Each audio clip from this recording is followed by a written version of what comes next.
எப்பயும் மேடை பேச்சில் இருக்கவங்க பக்கத்தில் இருக்க பார்க்காதீங்க, நீங்க உங்க கண் பறைய தூரம் வச்சுக்கோங்க. எனக்கு நடிக்க வராது, எனக்கு நடிக்க தெரியாது, மக்களை ஏமாத்த தெரியாது. எதுக்காக தூரம் வச்சு இப்படி வச்சா என்ன தப்பா? இல்லை உங்க பேச்சு மாறும், அதுக்காக பேச்சு மாறுற மாதிரி பேசலாதே. என்ன பேச்சு மாற போகுது? என்ன பேச்சு மாறு? கைய அவங்க குச்சியில் தான் நாட்டுற, நீ பதிலுக்கு டாட்டா காட்டாதான்.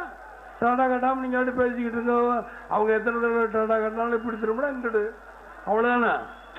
அதுக்கு மேலே யாரும் கைய மாட்டாங்க, கையை கால் ஆட்ட மாட்டாங்க. நீங்கள் பேசுனா பேச மாட்டாங்க, தூரமாக இருந்தோம். எனக்கு பார்க்க தெரியாது, எனக்கு நடிக்க தெரியாது. சினிமாவில் வந்து விஜயகாந்தால் நடிக்க முடியும், ஆனால் மக்கள்கிட்ட நடிகனா அப்படிமா ஏன் உங்க முன்னாடி நடிக்கணும்? எதுக்கு நடிக்கணும்? அதுக்கு பேசா நான் வாட்டு பேசா கட்சி ஆரம்பிக்க வந்துட்டு போறது. 1,00,000 தொண்டர்கள் நான் வச்சுக்கிட்டு என்ன பண்றது?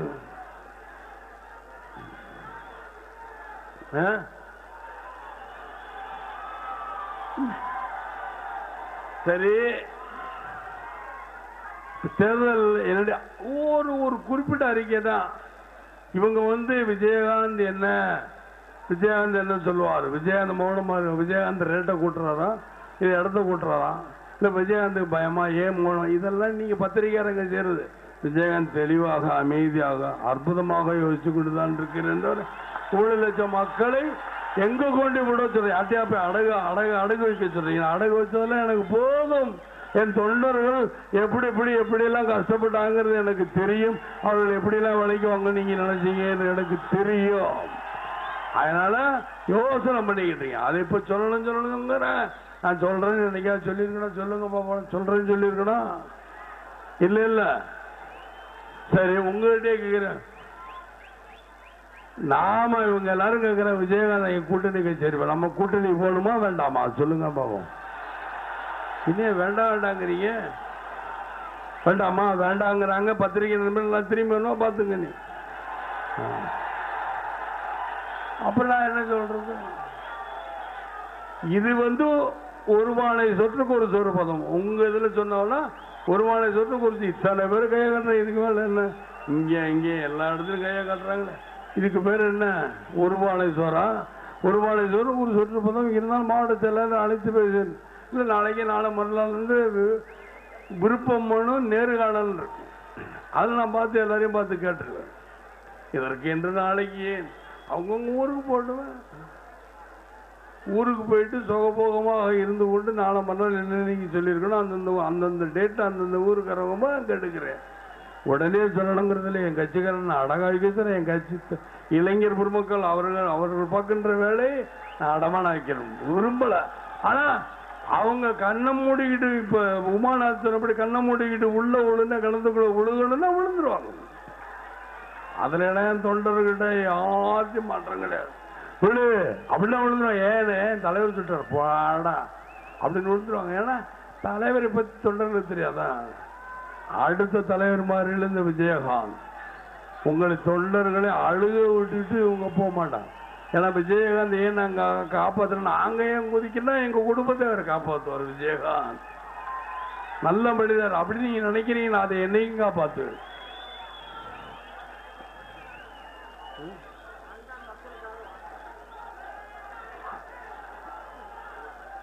விஜயகாந்த் எப்பயுமே இப்ப நீங்க கூட தனி ஒரு படத்தை போடுறாங்க. நானும் பிரேமாவும் அதை படமாத்துக்கிட்டு இருந்தோம் கொஞ்ச நேரம். அப்போ வந்து தனி ஒரு எடுத்தோன்னு ஒரு இது வந்து நம்ம நேரம் ஒரு முதலமைச்சரா யாருன்னு ஆசிரமத்தணும். எனக்கு என்ன ஏரியாவும் கோவம். விஜயகாந்த் வாங்க இந்த ஏழை மக்களுக்காகத்தான் இருக்க வேண்டும் என்று மீண்டும் மீண்டும் சொல்லுகிறேன். ஏன் இதை சொல்லுகிறேன்? இங்க பத்திரிகையாளர்கள் டேரக்டர் சொல்ல முடியாது. ஏன்னா பயம், மீடியாக்காரன் பயம். ஜெயலலிதா இங்க அடிச்சிருமா? ஜெயலலிதா போலீஸ், பத்திரிகை, ஓபிஎஸ். ஓபிஎஸ்னா 0. அவர் 3 பேரும் நம்ம, நீங்க 3 பேரும் நம்ம. ஏன்னா நான் டிவியை பார்க்கறேன். டிவி அழுகு விழுந்து ஜெயலலிதா காட்டும். ஜெயலலிதா இந்த மாதிரி போச்சு. ஆனா அந்த டிவியில பாருங்க, அது சம்பந்தப்பட்ட எந்த அதிகாரியோட போலீஸ்காரன் தான் முன்னாடி இருக்கு. என்ன போலீஸ் வச்சு இந்த அம்மா எல்லாத்தையும் பயமுறுத்து. அதுக்கு அடுத்து பத்திரிக்கை பூரா ஜால்ரா அடிக்குது. என்ன ஜால்ரா? கேரளா ஜால்ரா அடிக்கிறான். ஏன்னா இதே இல்லாட்டி இப்படி திரும்ப போட்டு இந்த புதிய தலைமுறைன்னு ஒரு பத்திரிக்கை இருக்கு, தினத்தந்தின்னு இருக்கு. தினத்தந்தி ஒரு டிவி, 2 டிவி எங்களை போட்டு காய்ச்சிருக்கு. எப்பா இப்படியா சப்போர்ட் பண்ணிக்கிட்டேக்காக்க ஒரு அளவு வேண்டாம். என்னடா உங்க கேள்விக்கு பதில் என்ன? நீங்க எல்லாம் பண்றீங்கன்னு எனக்கு புரியல. நல்ல கட்சி அந்த கட்சி. எந்த கட்சி நல்ல கட்சி? அதிமுக இருக்குல்ல, மக்கள் ஆர்வம்னு ஒரு நிகழ்ச்சி அதுல போடுறாங்களா 33%. என்ன நீங்க புது வாக்கால 1 கோடி பேர் இருக்காங்களா? அவங்கள யாராவது அவங்க எந்த பக்கம்? அதெல்லாம் சொல்லவே மாட்டாங்க. சொல்லாம ஏமாத்திட்டு அவங்க சில பத்திரிகை இருக்கு, தினமலர் இருக்கு, குமுத ரிப்போர்ட், இதெல்லாம் படிக்கிறதுல சொல்லுவேன்னா ஒட்டிட்டு போ. அதாவது சினிமா போஸ்டர் மாதிரி இவங்களும் ஒட்டுறாங்களாம். ஒட்டி மேல ஒட்டிக்கிட்டே இருங்க. யார் வேணா ஏன்னா அதை பார்த்தாலே தெரிஞ்சுட்டு போயிரு. சரி இவங்க சுத்தமாக சேர்ந்தாங்க ஜால்ரா அடிக்கிறாங்க. ஒரு சில பத்திரிகை திமுக ஜால்ரா அடிக்குது. எனக்கு நம்மளுக்கு தான் ஒரு பத்திரிகை வைக்கணும், ஜால்ரா அடிக்கிறதுக்குன்னு ஒரு பத்திரிகை வைக்கணும்னு நினைக்கிறேன். அது தேசிய முற்போக்கு திராவிட கழகத்துக்கு ஜால்ரா அடிக்கணும். ஜால்ரா எந்த பத்திரிகை அடிக்கணும்னு தெரியல, பார்ப்போம். அடிக்க வைக்கணும், இல்லை டிவி அடிக்க வைக்கணும். ஒருவேளை டிவி அடிச்சிருங்கிறதுக்காக தான் ஜெயலலிதா கேப்டன் டிவியோட 24 நியூஸ் சேனல்ல கண்டே மாட்டேங்கிறாங்களோ. அடிச்சாலும் அடிச்சிருவாங்கன்னு பயந்துக்கிட்டான். வராது, எங்கேயும் வராது, தெரியாம போன பரவாயில்ல. நான் உங்களுக்காக தான் டிவி என்பது மக்களுக்காக, மக்கள் பிரச்சனை. ஆளுங்கட்சி விஜயகாந்தே வந்தாலும் விஜயகாந்துக்காக கேப்டன் டிவி நீங்க சப்போர்ட் பண்ணுமா? இந்த இருக்காரு அவர் சுதீஷ், அவர்கிட்ட கேட்டு பாருங்க, சப்போர்ட்டே பண்ண இல்ல. என் டிவிங்கிறதுக்காக ஆஹா கேப்டன் பேர் வச்சிருக்காரு, சும்மா போய் பேட்டி கொடுத்தா சுதீஷ் திட்ட போதும் ஒண்ணு போ அப்படின்னா ஒண்ணு சொல்ல. அப்படி இருந்தும் நான் இது வரைக்கும் ஏதாவது பேட்டி கொடுத்துருக்கணும். ஏன் கொடுக்கணும்? அதை யூஸ் பண்றது இல்லை. அதை யூஸ் பண்ணிதான் இந்த விஜயகாந்த் வரணும். கேப்டன் டிவி யூஸ் பண்ணிதான் விஜயகாந்த் வரணும். என்னைக்கும் வந்திருப்பேன் ஏன்னா மக்கள் பிரச்சனை பேசுகிறேன், மக்களின் ஆதரவை தேடுகிறேன். தனிப்பட்ட முறையில் எப்படியோ வந்துடலாம். நான் ஏன் தைரியமா பேரெல்லாம் சொல்றேன், தைரியமா என் பேரை சொல்றேன். இந்த கேப்டன் டிவி இப்படி இருக்கு, இந்த டிவி இப்படி இருக்கு, இந்த டிவி இப்படி இருக்கு, இந்த பத்திரிகை இப்படி இருக்கு, இவங்க தினமலரும் குமுத ரிப்போர்ட்டரும் ஏன் நான் படிக்கிறது இல்லை, ஏன் டெய்லிஸ் எல்லாம் இப்படியா ஜால்ரா அடிப்பீங்க? எந்த பத்திரிகை திறந்தாலும் ஜெயலலிதா அப்படி பண்ணாங்க, இப்படி என்னையா செய்யல, மக்களுக்கு ஒண்ணும் பண்ணல.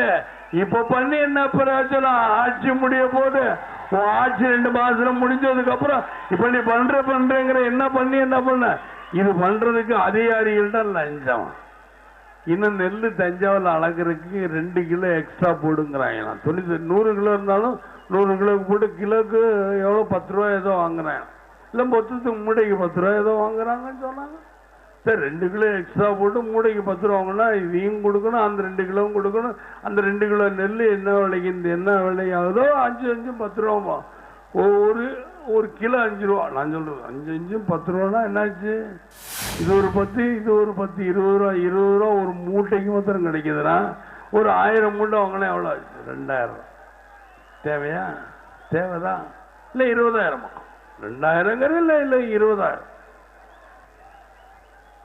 கணக்கு தெரியாமல் இல்லை, பேசிக்கிட்டு இருக்கனால. ஆனா நம்ம சொல்லுவோம் 4 நாளே எவ்வளோ 8.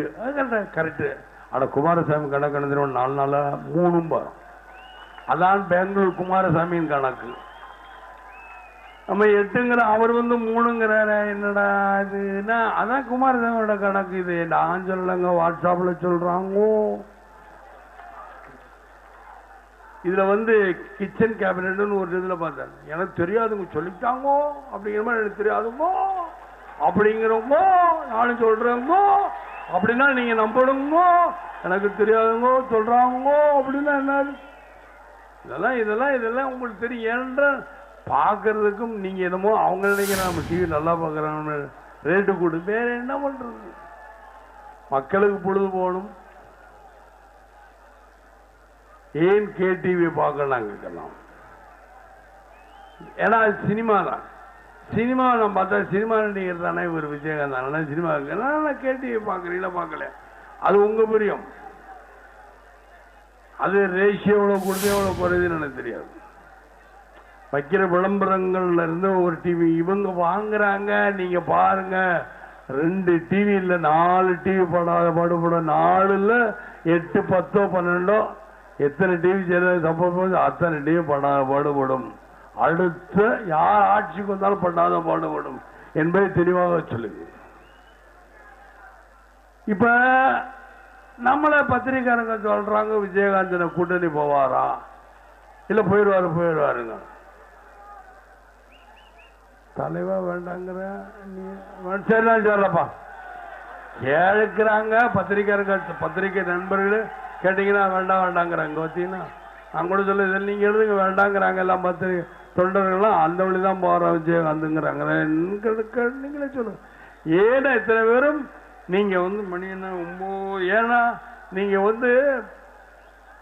பக்குவமா போகணும். எல்லா ஒவ்வொரு வண்டிக்கும் ஒரு சீஃப் இருப்பாங்க, அவங்க இதில் போயிட்டு சண்டை இல்லாமல் சச்சரவு போகணும். தேசிய முற்போக்கு திராவிட கழக தொண்டர்கள் என்றாலே யாரும் கடையப்பட்டுறல. நீங்க எந்தெந்த ஊருக்கு போறீங்களோ ஏன்னா தகராறு பண்ணணும், ஒழுங்கா காசை கொடுத்து சாப்பிட்டோமோ வந்தோமான்னு இருப்பாங்க. மற்ற கட்சி நீங்க மாநாடுன்னு சொல்லுங்க, முதல் வேலை கடையை எடுத்து முடியவே யாராம் சண்டை போட்டுக்கிட்டே இருப்பான். எவன்கிட்ட போய் கடையை திறந்து வச்சுக்கிட்டு இருப்பேன், அதுக்கு சும்மா இருந்துட்டு போயில எனக்கு வியாபாரம் வேணும் ஒண்ணு வேணாம். வலுத்தவன் தான் வியாபாரம் பண்ணுவான், வலுத்து அவனுக்கு சம்பளம் கொடுக்கறதுக்கு சரியா 100 வரை நான் வைக்க முடியும். ஆக எதை நாம் எப்படி வைக்கிறது? இப்ப திரும்பவும் பிரேமா கடை நான் கேட்கிறேன், கிங் மேக்கரா இருக்கணுமா கிங்கா இருக்கணுமா சொல்லுங்க பார்க்கலாம். கிங் சரி, திரும்ப அதாவது ஒரு தடவை சொல்லி 2 தடவை கேட்பேன். கிங் மேக்கரா இருக்கணுமா கிங்கா இருக்கணுமா? காது கேட்கலையே. கிங்கா இருக்கணுமா கிங் மேக்கரா இருக்கணுமா? பத்திரிகை நண்பர்கள் அவங்களுக்கு காது இருக்கிற மாதிரி சொல்லுங்க. கிங்கா இருக்கணுமா கிங்கா இருக்கணுமா? சரி, நானும் சரி நீங்களும் கிங்கா தான் இருப்பீங்க, கவலையப்பட. நான் கிங்கா இருந்தா நீங்களும் கிங்க தான். யாரும் சவர்கள் கிடையாது, சவர்கள் யாரு என்பது அப்புறம் முடிவு. நான் கிங்கா இருந்தா நீங்களும் கிங்கு தானே.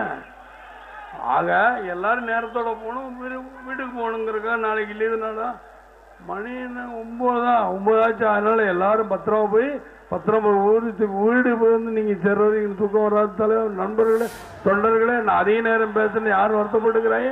எனக்கு சில பிரச்சனைகள் இருந்து அதனாலதான் வண்டியில உட்காந்து அவங்களோட பேசி அனுப்பிட்டு இந்த ஏவி எல்லாம் பார்த்துருப்பீங்க. இது முதல் தவணை இதை பார்த்து காப்பீடு திருடத்தனம் செய்யறாங்க. திருட என் மனைவி அங்க இதை பார்த்து வேற எந்த பொருள்ல என்ன பேர் வச்சு கூப்பிட்டாலும் இது திருடிதான் அவங்க சொல்றாங்கன்னு தான் வரும். சரி செஞ்சு பார்க்கட்டுமே. என்ன செய்தான்னு செஞ்சா 2 மாசம் 2 மாசத்துல எந்த திட்டத்தை இவங்களால செய்ய முடியாது. குறைஞ்ச 5 வருஷம் ஆகும். 5 வருஷத்துல நிச்சயமாக நான் முடிக்கிறேன் என்பதை சொல்லிக்கொண்டு முடிக்கிறேன். மக்களே நன்றி நன்றி நன்றி வணக்கம் வணக்கம். வந்த அனைத்து தொண்டர்களுக்கும் நன்றி நன்றி வணக்கம் வணக்கம். என்னுடைய எல்லாத்துக்கும் சொல்லி அதே மாதிரி மாவட்ட செயலாளருக்கும் தொண்டர்படையை சேர்ந்தவர்களுக்கும் எல்லோருக்கும் என் நன்றி என்ற வணக்கம் தெரிவித்துக் கொண்டு உங்களது விடைபெறுகிறேன். நன்றி வணக்கம்.